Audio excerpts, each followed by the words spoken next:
Welcome back to The Closer Cut with me, Wasim Mirza, the show where we cut through the noise and get closer to what actually shapes how we lead and work. Well, today I'm joined by Jennifer Bryan, a RADA-trained actress, an author, and change leadership specialist who's brought her own superpower, emotional intelligence, right into the boardroom. Jennifer Bryan, welcome to The Closer Cut. Now, you've worked across so many different organizations, some of the biggest household names that people will have come across. What's the single biggest misconception that you think leaders still hold about change? The biggest elements that leaders hold is they don't understand the impact of their own behaviors on others, on their teams, on their employees, on their clients, and how that manifests itself in the workplace. If a leader is not demonstrating or role modeling the behaviors that they want others to do, then one of two things happens. Either then others decide across the board that they don't need to do it and therefore it doesn't get done, or employees feel they've got to do it, but other senior leaders don't feel they have to. And then you create an us and them. So the impact that leaders have is huge. And role modeling those behaviors is really critical across the board. Why do you think that misconception is so prevalent? I think it is really prevalent because we're not really taught that in business school. And most leaders have gone to business school in some way, shape, or form. And within organizations, the emotional side of change is something that is taught in the social sciences, in English and drama, but not in the business school. Instead, that's kind of left out. And as a result, we don't realize the impact that that has. And coming from a creative industry, I understand exactly that. And hence, that's a bit of my superpower, because when I was an actress and dancer, one of the things I had to do was to emulate other people. And in order to emulate, I would have to go and people watch in a cafe or wherever I was. And I would need to look at how are people walking? How are they picking up a cup of tea? How are they doing various different things? Because when I needed to emulate them, I needed to not do it as myself, Jennifer Bryan. I needed to do it as they are. And that's a very different set of skills. And hence, as a result, how that manifests in the business is when I walk into a room, I can very quickly start to pick up what might be going on in the undercurrent of that room rather than what's being shown at the surface level. And that is a real key skill that AI can't do. It can't pick that kind of information up.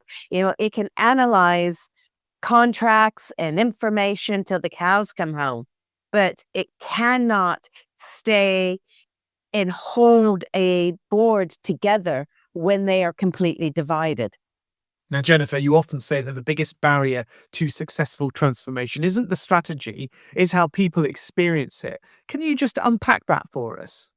What we experience, how we actually experience the different things that are going on with us is driven by our emotions. So it's a very simple equation, really, as to how this comes to play. Our emotions actually drive our behaviors, which makes complete logical sense. And then as a result of that, our behaviors, our performance. So therefore, our emotions drive performance. How we feel very much determines how we do things. And so what I say to leaders is, if you are not engaged with the emotion of your workplace, then you are not engaged with the performance of your workplace, because they are completely and utterly linked. How does it actually look and feel when leaders ignore the emotional reality of change, if you will? One of three things happens. And I talk to leaders about this all the time, because a lot of leaders feel that emotion is fluff. It's not something they need to focus on. the reality is when you're not engaged with that emotion and what is going on within your workplace, I can guarantee you one of three things is going to happen. Either one, you're going to end up spending more money. So Nike, for example, had to spend an extra $100 million on an ERP upgrade. I mean, really? An upgrade on ERP? That's not challenging. Two, you will lose a lot of money. Like Dyson did. They lost 500 million pounds on an electric cars project. Mr. Dyson lost 50 million of his own money.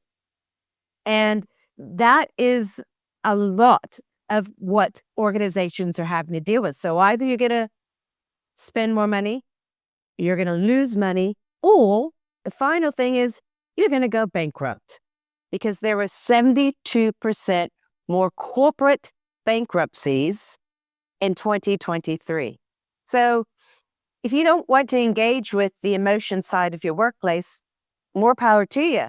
But I can promise you, one of those three things are going to happen. And it's such an important topic that you put pen to paper in a book titled The Emotional Side of Organizational Change.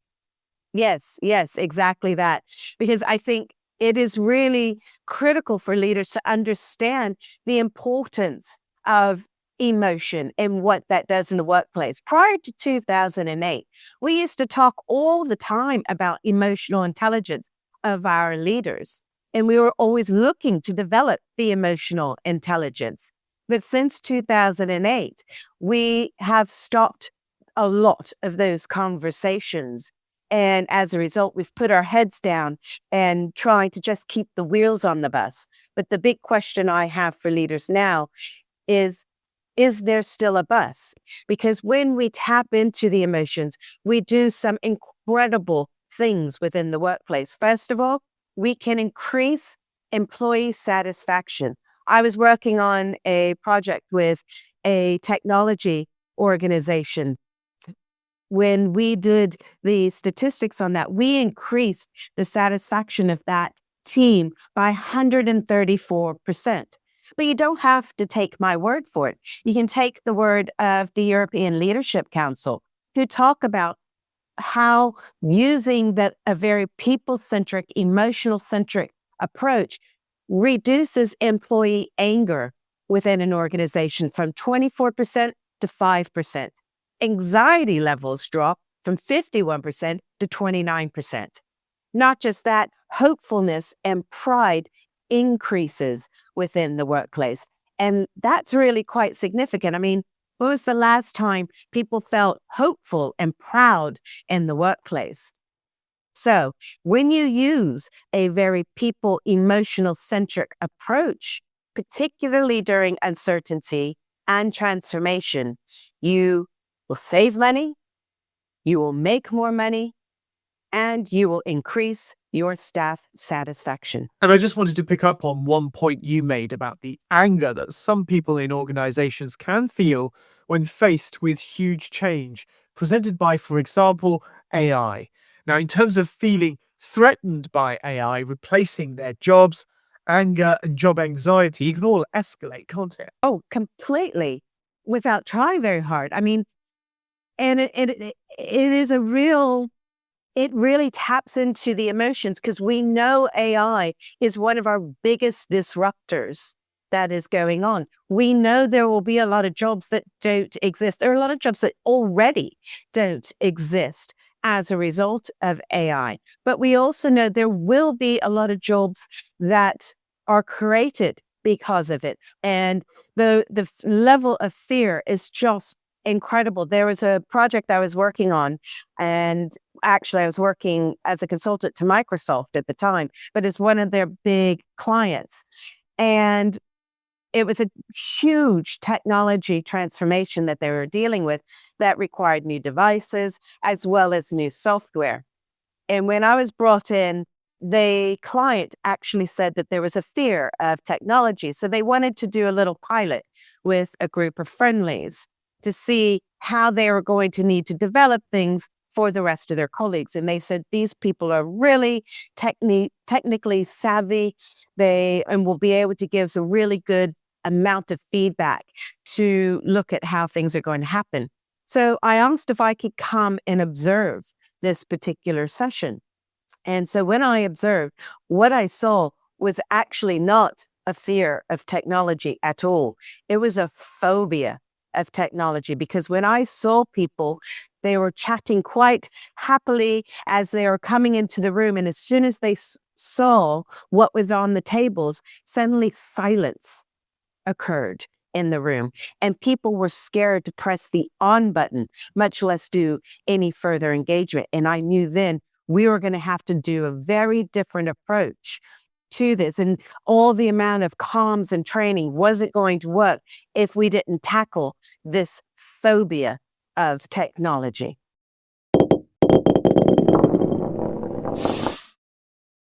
And of course, that resistance to technology isn't a widespread issue among many generations, not least Gen Z, the first generation of digital natives. And one of the things that you created directly to help organizations and leaders handle that change, such as AI, was a particular model, wasn't it? Named after a very personal issue to you. Tell us a little bit about that. Yes, I named it the A/B change model. And I didn't do that because of the alphabet. I actually did that because I decided to name it after my kids. So I have a child, Amelia, a child, B, Blake, and they changed my world.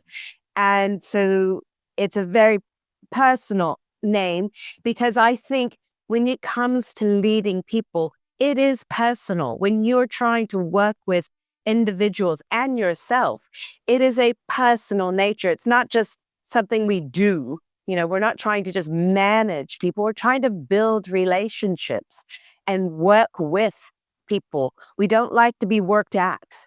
We like to be worked with.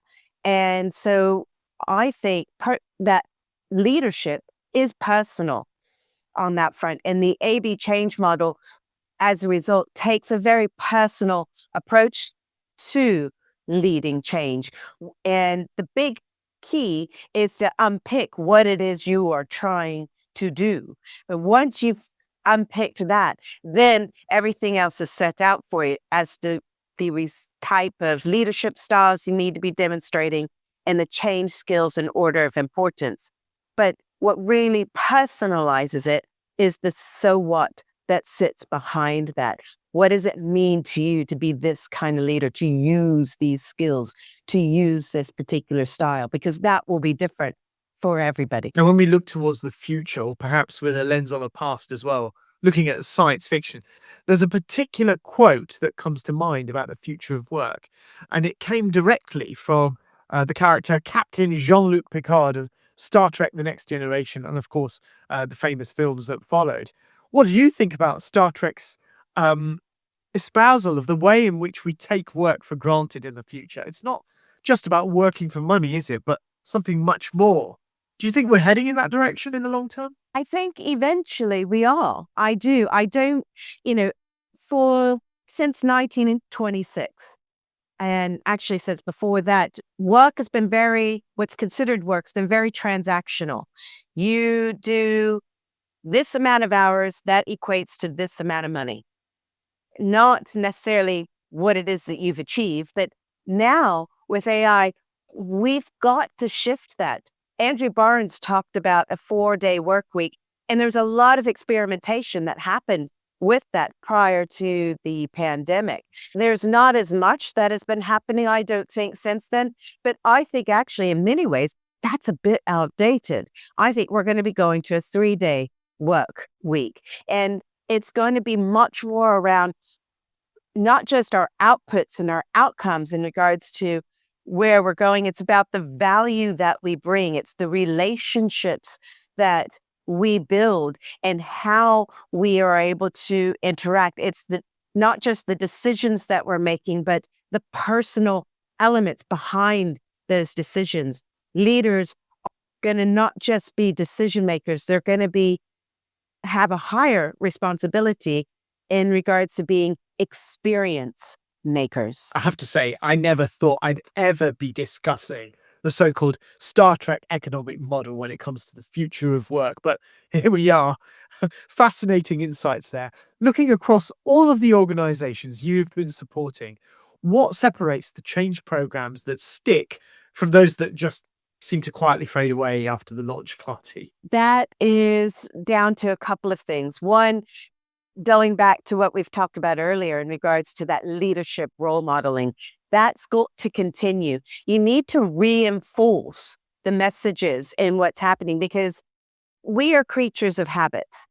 And, if we will try something new, but we won't necessarily stick with that. We'll go back to where we've always done things if we don't feel that's something we have to continue or should continue in whatever way, because we are creatures of habit. So we need to reinforce those messages. We need to actually reinforce the role modeling, keep that going, keep the messages going, keep the training going, everything that we've put in place to actually enable the change to happen, whatever that change is. We have to keep reinforcing.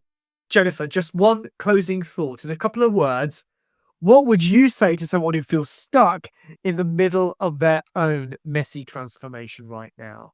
Perhaps they need a bit of advice on how to improve, how they lead people through continuous change all around them. What would it be? A practical habit, maybe?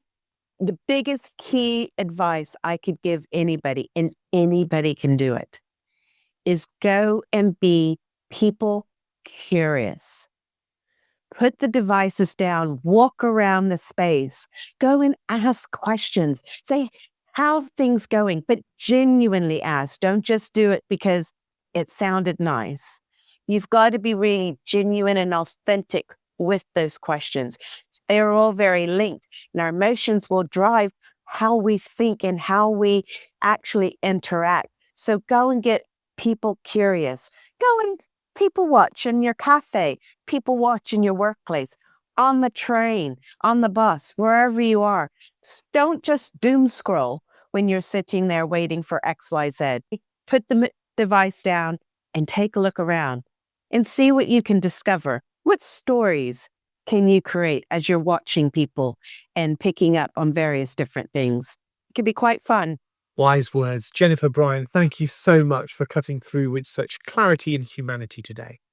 Now, if today's conversation really did strike a chord with you, then you can follow Jennifer Bryan at her website. The details are on the screen now, and you can follow her work with AB Change Consultancy. And don't forget, Jennifer is also available to book now via the Closer Speakers Consultancy. All the info on the show notes and on the screen below. Don't forget to like, subscribe, wherever you get your podcasts and YouTube series. Until next time, stay curious, stay human, and keep getting closer to what matters. Bye-bye.